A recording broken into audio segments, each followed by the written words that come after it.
The low bar squat is a lower body compound exercise with an emphasis on the glutes and adductors. It's a technical lift that takes practice to master, so don't expect to remember all the information at once. Just focus on a few cues at a time. That being said, if the low bar squat feels really uncomfortable for you, genetically you may be more suited to the high bar squat. If your goal is simply to lift as much weight as possible, try both and pick whichever one you prefer.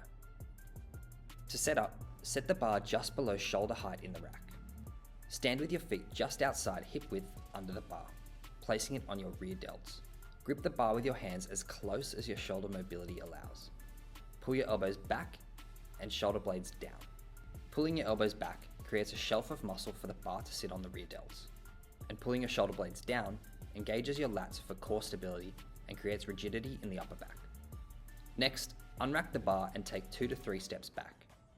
Your feet should be just outside hip width, slightly wider than a high bar squat, and your toes should be pointed slightly out. Screw your feet externally into the ground.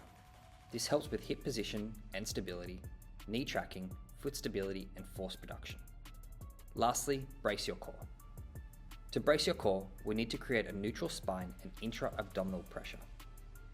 To do this, there are 4 steps. 1. Imagine that you're pissing up a wall, creating a gentle posterior pelvic tilt. 2. Stack your ribcage over your pelvis by crunching slightly.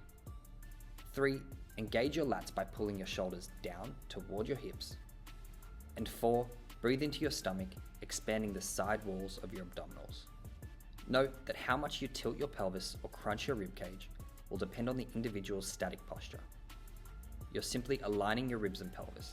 This position should not be forceful or excessive. For the action, on the eccentric, initiate the movement by breaking at the hips and knees. Lower the weight with control, imagining that you're spreading the floor with your legs. Squat down as deep as your mobility allows. Aim to reach parallel with your thighs to the ground, or lower if your mobility allows you to maintain a neutral spine.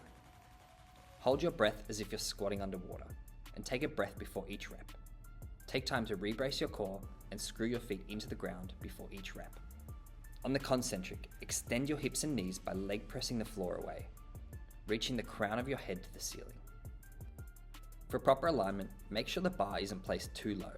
It should sit on the shelf of muscle created by the rear delts, not on the arms. Aim to keep the bar in line with or close to the midfoot. The midfoot is your center of balance. Maintain a braced core, resetting each rep. Maintain tension in the feet and hips by screwing your feet externally into the ground. Maintain a slightly forward torso lean.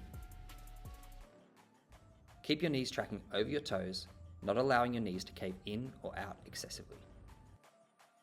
And lastly, avoid rounding your spine at the bottom of the squat, also known as butt winking. This is usually due to poor core bracing or squatting too deep for your mobility.